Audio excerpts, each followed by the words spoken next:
नमस्कार मित्रों, मैं हूं आचार्य हरि सिंह शास्त्री और आप देख रहे हैं शिक्षा सनातनी। मित्रों, आज हमें अगले टॉपिक में समास पढ़ने जा रहे हैं और समास से शब्द की व्युत्पत्ति है सम उपसर्ग,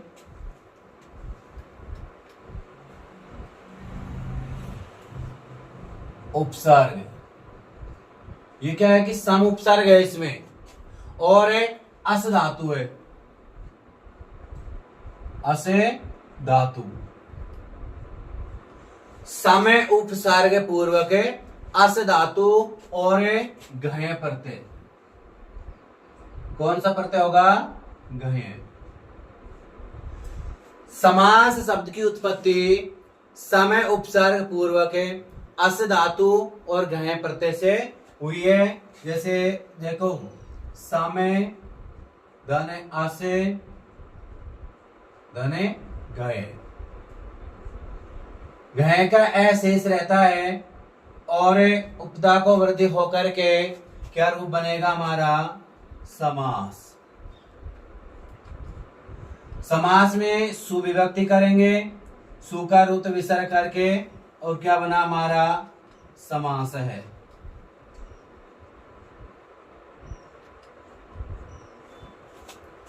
सम असे उपसर्ग पूर्वक अस धातु से क्या बना हमारा? समास। यहां सम उपसर्ग है। उपसर्ग कितने होते हैं? 22। यानी कि धातु से पहले लगने वाले शब्द को क्या कहते हैं? उपसर्ग है। और उपसर्ग कितने हमारे? 22। धातु कौन सी है? अस धातु है, जो क्षेपणे क्षेपणे अर्थ में प्रयोग किया जाता है। और क्षेपणे का अर्थ होता है फेंकना। क्षेपणे का अर्थ क्या होगा? फेंकना, या अलग अलग शब्दों को एक ही जगह पर ला करके बैठाना। गय प्रत्यय है और गय प्रत्यय भाव अर्थ में प्रयोग इसका किया जाता है। सम उपसर्ग है, अस धातु है, गय प्रत्यय। उपसर्ग आ गया और अस धातु होती है जो क्षेपणे अर्थ में होता है, और गय प्रत्यय भाव अर्थ में प्रयोग किया जाता है। हमारा क्या बन गया? समय आस करके जो समास शब्द बना है वो किसमें बनेगा? पुल्लिंग में। किसमें बनेगा? पुल्लिंग में बनेगा। समास शब्द हमेशा पुल्लिंग में होता है। और समास शब्द के जो उत्पत्ति है या परिभाषा है, क्या होगा? समय शनम समास है। सम शनम समास है। समय, इसमें उपसर्ग कौन सा होगा? समय सनम। समय सनम से क्या बनाना है अपन को? अस धातु से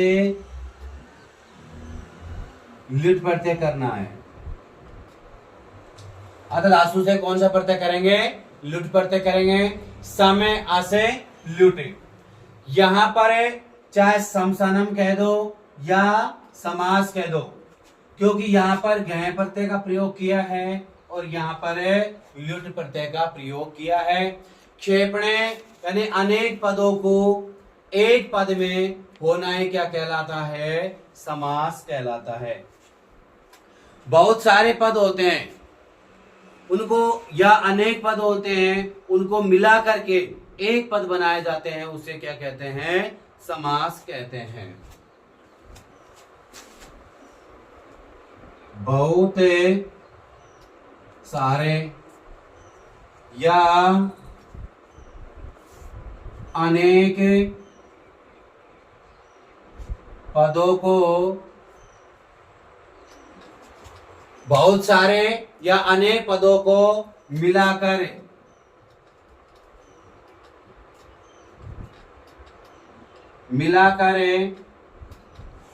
एक पद बनाना है क्या कहलाता है? समास कहलाता है। समास युक्त शब्द कौन से सामासिक पद कहलाते हैं? जो समास युक्त शब्द होते हैं वो समास कहलाते हैं। समास शब्द या सामासिक शब्द होते हैं वो सुबंत होते हैं, न कि तिगंत। ये सुबंत होते हैं, तिगंते नहीं। क्योंकि जो सुबंत होते हैं वो 21 होते हैं। सु अव जस अम और सस्य टाप ब्याम व्यस गे ब्याम व्यस गसी ब्याम व्यस गसो ओसाम गे ओ से सुपे। और तिंग होते हैं वो धातुओं में प्रयोग किया जाता है और ये शब्दों में होगा क्योंकि ये तिंगंत कहलाते हैं। जो समास युक्त शब्द क्या कहलाएंगे? तिंगंत कहलाएंगे। यहाँ पर तिंगंत तो होते हैं, समास युक्त शब्द होते हैं जो सुबंत कहलाएंगे, लेकिन जो धातुओं में लगते हैं वो तिंगंत कहलाते हैं। यहाँ पर प्रयोग करते हैं केवल वेद में। कई कई शब्द ऐसे होते हैं जो वेद में तिंगंत प्रत्ययों का प्रयोग किया जाता है और सुबंत प्रत्ययों का केवल समास शब्दों में ही किया जाता है। सामासिक पदों के मध्य में विभक्तियों का प्रयोग किया जाता है। जैसे कोई समासिक शब्द है तो उसके बीच में विभक्तियों का प्रयोग करेंगे। सामान्यतः समास का विभाजन या विखंडन ही विग्रह कहलाता है। समास का विभाजन या विखंडन ये क्या कहलाता है? विग्रह।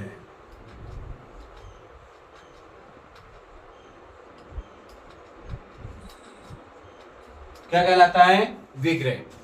सामान्यतः समास का विखंडन ही विग्रह कहलाता है और विग्रह दो प्रकार के होते हैं। कौन कौन से? नंबर एक है लौकिक और दूसरा है अलौकिक। लौकिक और अलौकिक। देखिए यहाँ समास शब्द की उत्पत्ति है समय उपसर्ग पूर्वक के अस धातु और गहे प्रत्यय से बना हुआ है। यहाँ पर उपसर्ग होते हैं वो 22 होते हैं, उनमें से एक उपसर्ग है सम। सम उपसर्ग होने के कारण अस धातु है और अस धातु का अर्थ होता है क्षेपणे या फेंकने अर्थ में इसका प्रयोग किया जाता है। गहे प्रत्यय होता है, गहे प्रत्यय हमेशा भाव अर्थ में इसका प्रयोग किया जाता है। समास शब्द हमारा बना सुविभक्ति ला करके पुल्लिंग में समास है। समास की परिभाषा है सम शनम समास है, यानी कि समय उपसर्ग पूर्वक के अस धातु और घय प्रत्यय वो लिट प्रत्यय से क्या बना हमारा सम शनम, यानी बहुत सारे पदों को या अनेक पदों को एक पद बनाना ही क्या कहलाता है? समास कहलाता है। समास का विभाजन या विखंडन ही क्या कहलाता है? विग्रह कहलाता है। विग्रह दो प्रकार के होते हैं। समास हमेशा सुबंत प्रत्ययों के साथ में ही प्रयोग किया जाता है, तिङंत प्रत्ययों के साथ में नहीं किया जाता है। देखिए यहां पर सूत्र है सह सुपा, ये सूत्र हो गया। अब इस सूत्र से पहले क्या है कि दो सूत्र हो रहे हैं। देखिए पहले नंबर एक तो ये है कि समर्थ पद विधि, समर्थ है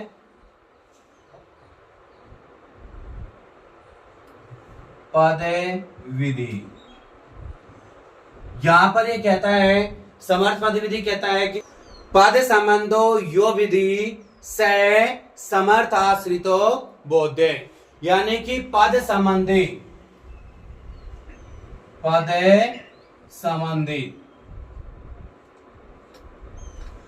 पद से संबंधित जो विधि है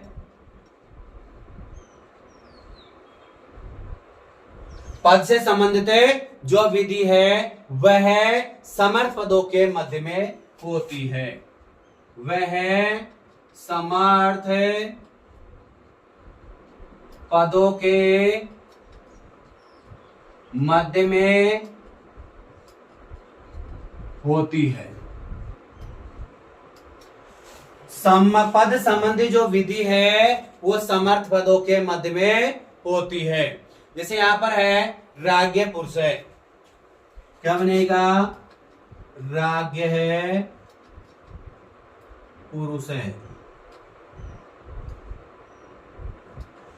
राग्य पुरुष है, यहां पर है राग्य तथा दो पुरुष है।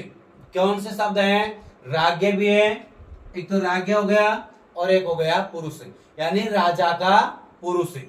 दोनों पद परस्पर समर्थ है, ये भी समर्थ है तो ये भी समर्थ हो गया। समर्थ को ही पद विधि कहते हैं। जो समर्थ शब्द होते हैं उनको ही क्या कहते हैं? पद विधि कहते हैं। दूसरा सूत्र था हमारा, और सूत्र का नाम है प्राक कडारात समास है।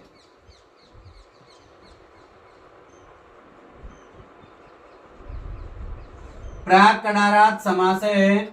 यह सूत्र कहता है कि कडारा कर्मधारय जो सूत्र होता है वहां तक इसका अधिकार होगा। कर्मधारय समास में है दूसरे अध्याय का दूसरे पाद का 38वां जो सूत्र है वहां तक इसका अधिकार होगा। किसका? प्राक कडारात समास का। तो यह जहां तक इसका अधिकार होने के कारण यह अधिकार सूत्र कहलाता है। उसके बाद में आता है सह सुपा। अब यहां से सह सुपा है तो क्या कहता है ये? सुपह सुपा सह वा समस्यते। यह है सुपे सुपा सुप सुपा व समस्यते। सह व समस्यते, सुप सुपा सह व समस्यते। ये कहता है कि सुप सुपा सुबंत का सुबंत के साथ, सुबंत का सुबंत के साथ क्या कहलाता है? समास होता है। इस सूत्र में सुप शब्द का सुप प्रत्यय को बोधक बनाया गया है जो सुबंत कहलाते हैं, क्योंकि जो सुप होता है वो सुबंत है, यानी सुबंत का सुबंत के साथ क्या कहलाता है? समास का कार्य ये सूत्र करता है। यहां पर प्रत्यय ग्रहणे तदंतरम, प्रत्यय ग्रहणे तदंत ग्रहणम, अर्थात प्रत्यय के ग्रहण करने पर तदंत का ग्रहण होता है। इसलिए सूत्र का अर्थ होगा सुबंत पद का सुबंत पद के साथ समास होता है। सुबंत पद का सुबंत पद के साथ समास होता है। अब यहां पर ये जो समास होते हैं वो हमेशा पद में होते हैं, और जो संधि होती है, जो संधि होती है वो हमेशा वर्ण में प्रयोग किया जाता है और सुबंत हमेशा पद में प्रयोग किया जाता है। तो हमेशा इसलिए कहा है कि सुबंत पद का सुबंत पद के साथ समास कार्य होगा। प्रत्यय का अपर पदार्थ के अंतर्भाव से जो विशिष्ट अर्थ ध्वनित होता है वह क्या कहलाता है? परार्थ कहलाता है। भाई जो ध्वनि उत्पन्न होगी उसको क्या कहेंगे? परार्थ कहेंगे। और यहां पर है परार्था विधानम व्रति, परार्था विधानम व्रति। वह व्रति किसे कहते हैं? कि परार्था विधानम व्रति, पर अर्थ का अभिधान जिसके द्वारा किया जाता है, जिसके द्वारा होता है उसे व्रति कहते हैं। पर अर्थ का जो विधान होता है, अभिधान होता है, जिसके द्वारा होता है वह व्रति कहलाता। और ये जो वृत्तियां होती है वो वृत्ति कितनी होती है? 5 वृत्तियां होती है। नंबर 1 पर है कृतादित समासयिक शेष शनाद्यंत धातु रूपा। कृतद्धित समासयिक शेष शनाद्यंत धातु रूपा। ये शनाद्यंत होता है, शनाद्यंत धातु रूपा है। जैसे इसमें होगा नंबर 1 पर है कृत, नंबर 1 पर क्या होगा कृत, नंबर 2 पर है तद्धित, नंबर 3 पर है समास, नंबर 4 पर एक शेष और नंबर 5 पर है शनादंत धातु रूप।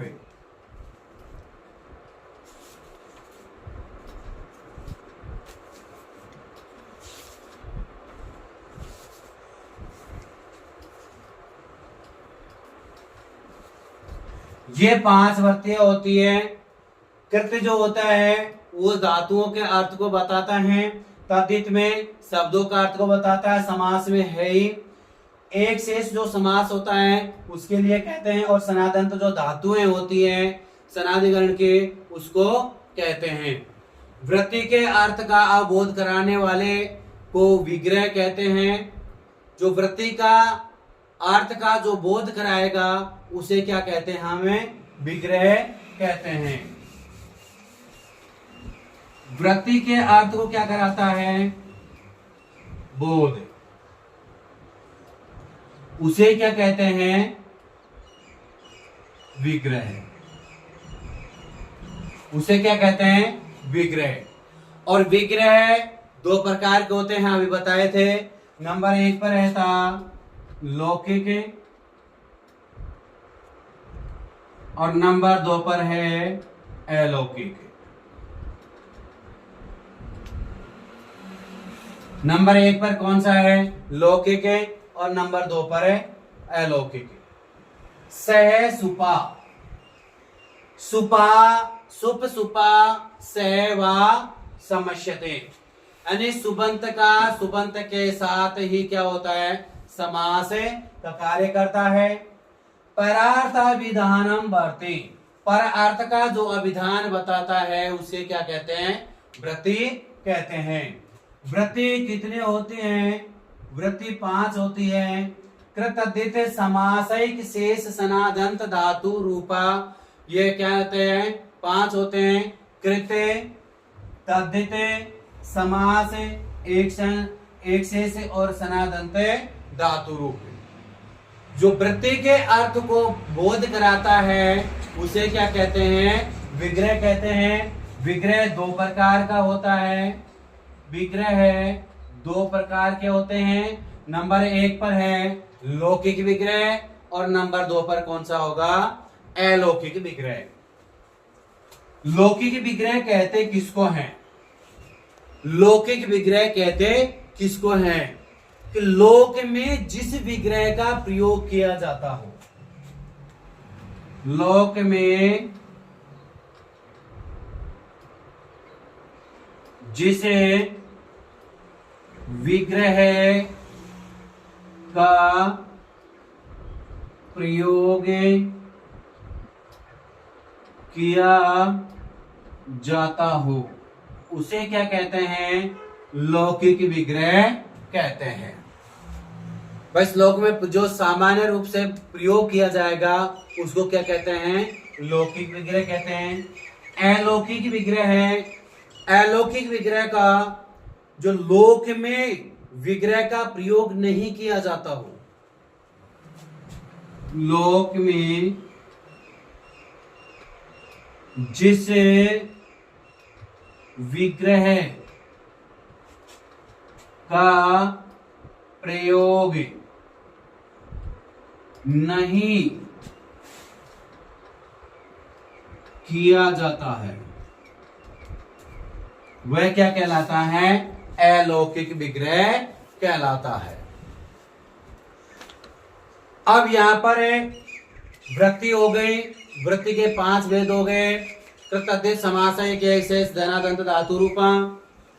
उसके बाद में हो गया हमारा विग्रह। विग्रह 2 प्रकार के होते हैं, लौकिक विग्रह और अलौकिक विग्रह। अब यहां पर है अगला टॉपिक है समास के भेद। अगले टॉपिक में हम पढ़ेंगे समास के भेद। तब तक के लिए धन्यवाद।